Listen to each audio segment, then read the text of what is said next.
जय हिंद दोस्तों। आज आप लोगों के साथ एक डिस्कशन करनी है with respect to how to study. GS इतना वास्ट है डिफेंस सर्विसेज के लिए कि कितना कवर करें और कितने टाइम में ये कवर हो सकता है। What should be the strategy to cover up these things. So on this line I am going to discuss today with you.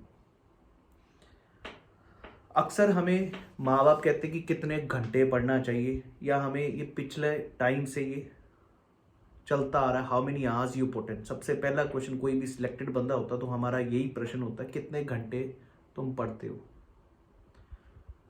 पर मेरा खुद का एक्सपीरियंस ये कहता है कि घंटे मायने रखता ही नहीं है जी आपकी प्रिपरेशन में। क्योंकि किसी टाइम पे मैं भी 1 घंटे के हिसाब से पढ़ने की कोशिश करता था, शुरू किया मैंने। I used to go to library morning 8 a.m. till evening 9 p.m. I used to be sitting in the library. 1 महीना, 2 महीने, 3 महीने बैठा। लाइब्रेरी में बैठते हम, लेकिन हमारा फोकस उस समय पढ़ाई में होता या नहीं होता वो डिपेंड करता। कई बारी क्या होता है, आप लाइब्रेरी में बैठे हो, अपनी तरफ से आप बैठे हो कि भाई मैं मेहनत कर रहा हूँ, बट वो ज़रूरी नहीं कि वो मेहनत है। बहुत सारा स्टूडेंट ऐसा होता है कि जो साल से पढ़ रहा है डिफेंस सर्विसेज के, लेकिन आउटकम नहीं बन रहा। उसका कारण क्या है? उसका कारण कहीं भी आपका दिमाग कम नहीं है जी। उसका कारण ये है कि आपकी डायरेक्शन सही नहीं है। उसका कारण ये है कि आप क्वालिटी पे नहीं, क्वांटिटी पे फोकस कर रहे हैं। Quantity in the sense you are putting in how many hours you are putting in. आपके दिमाग में यही चीज़ चलती जा रही है, पर ये नहीं है। बहुत सारा एस्पिरेंट कहता है कि सर मैंने इतने घंटे लगाए but I didn't get the output. That was not possible. Output आएगा ही नहीं। 12 महीने 2 साल लगाते रहे सर, हम लिखते रहे। अक्सर हमें बचपन से सिखाया गया कि रजिस्टर बनाओ, कलरफुल रजिस्टर बनाओ, रजिस्टर बनाओ, नोट्स लिखते रहो। और नोट्स लिखने के नाम पर मोस्ट ऑफ द टाइम होता क्या, आप किताब ही पूरी नोट्स में छाप देते हो। उसमें आप दिमाग को तो इन्वॉल्व ही नहीं किया। बैठे हो, घंटे लगाए हैं, लेकिन बुक की कॉपी बना दिया आपने कॉपी में, वो नोट्स नहीं है। ये ज़रूरी है जानना। सबसे बहुत बड़ा एक और चीज़ है, आप कलरफुल नोट्स बनाइए, बिल्कुल बनाइए, ओरिएंटेशन बनाइए। रादर मैंने ये भी देखा कोचिंग इंडस्ट्री में भी, कोचिंग्स में जब हम जाते हैं तो what we are doing is 2 घंटे की अगर क्लास है, आधा घंटा समझाना है, 1.5 घंटा हमने लिखते जाना है।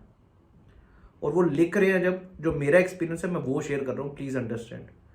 हम फोकस्ड ही नहीं है, हम सुन रहे हैं बस, ठीक है, लिखते जा रहे हैं। क्योंकि जब लिख रहे हो तो हमारा दिमाग पूरी तरह इन्वॉल्व नहीं कि क्या लिख रहे हैं, हम सिर्फ लिखते जा रहे हैं, कई स्पीड से, कभी इधर से देख रहे हैं, कोई लाइन छूट गई, कभी इधर।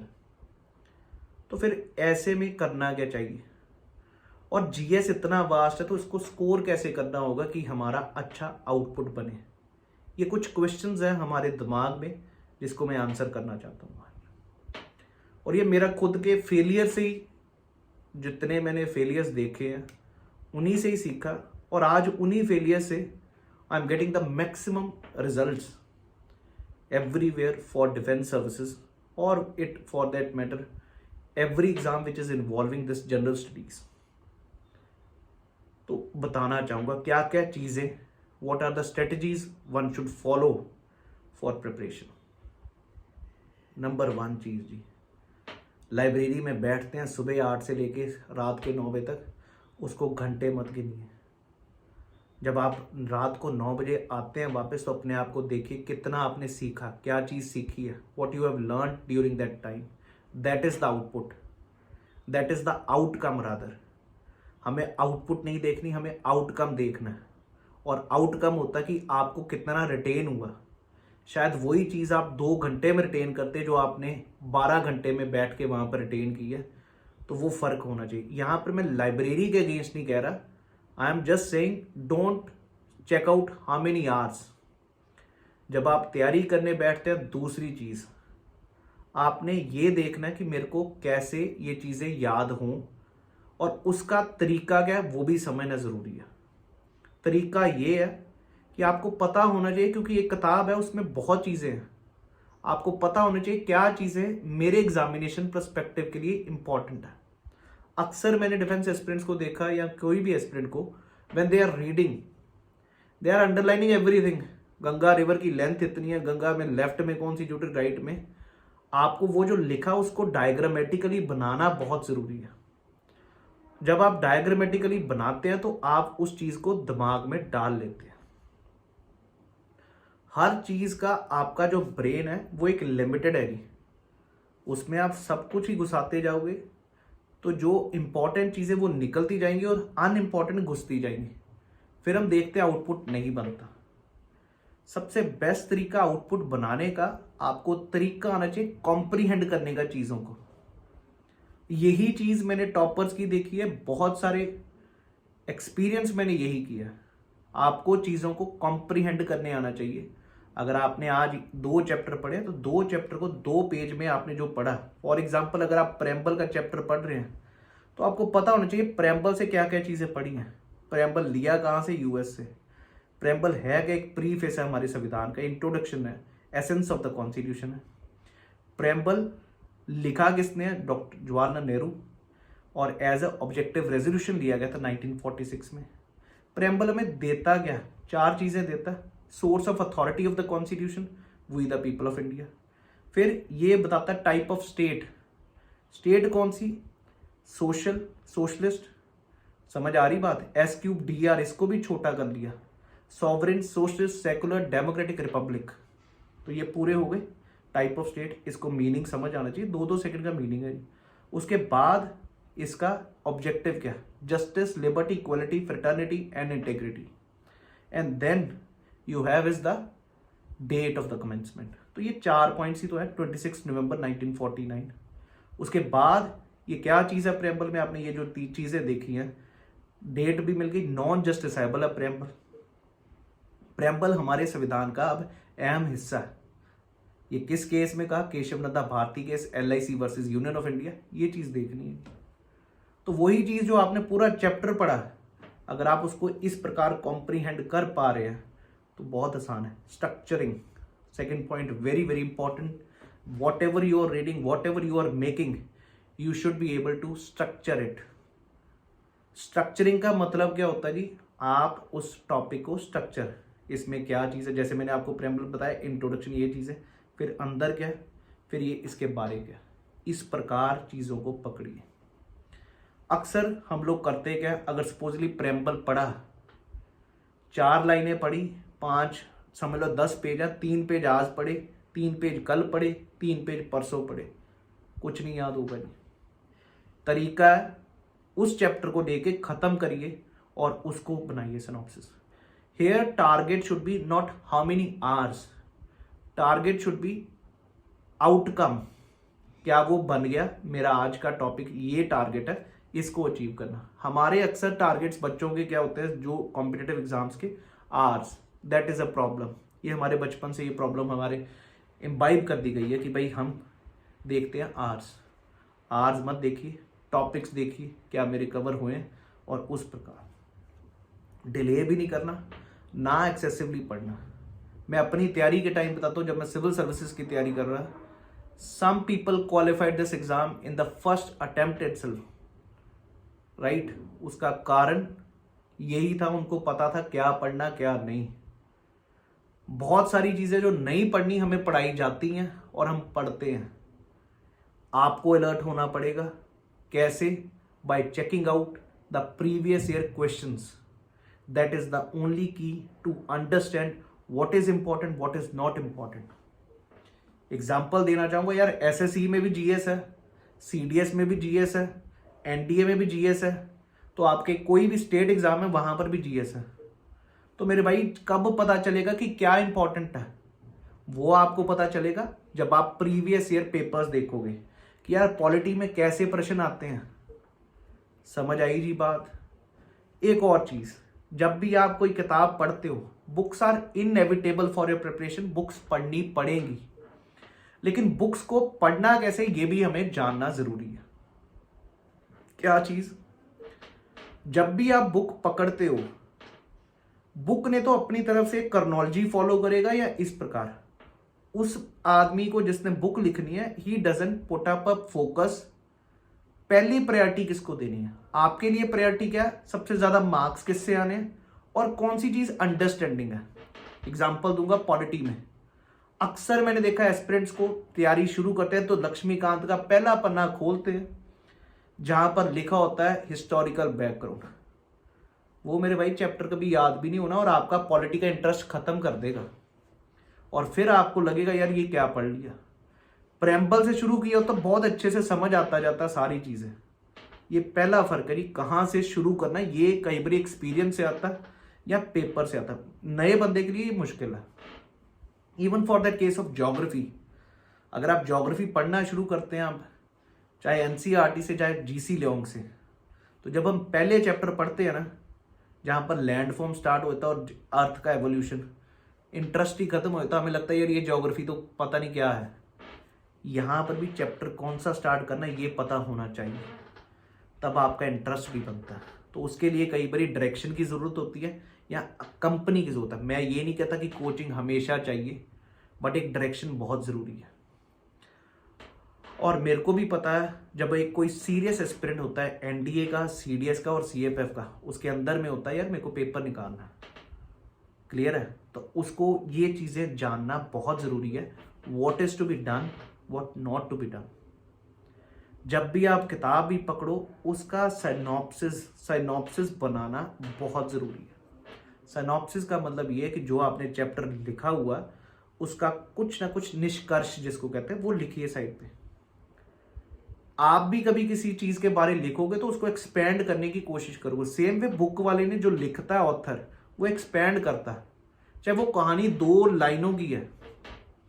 एग्जाम्पल दूंगा कॉपन क्लासिफिकेशन की, जो एनडीए में भी आती, सीडीएस में भी आती, सीएफएफ में भी आती है, लेकिन बच्चे के लिए ये बहुत बड़ा भूत बन चुका कॉपन क्लासिफिकेशन। वो रीड करता रहता है और रीड करवाया जाता है आपको भी, क्योंकि उस बंदे को भी नहीं पता पेपर में आता है कैसा क्वेश्चन। आप अगर चेक करो कॉपन क्लासिफिकेशन पे, हर पेपर में cross channels they are going to ask you ये सिंबल किसको इंडिकेट करता है। तो अभी बता रहा हूं कैसे आप समझ सकते हो। ए बी सी डी ऐसे बड़े बड़े अल्फाबेट है, A B C D E F, ये बेसिकली टेम्परेचर को बता रहे हैं।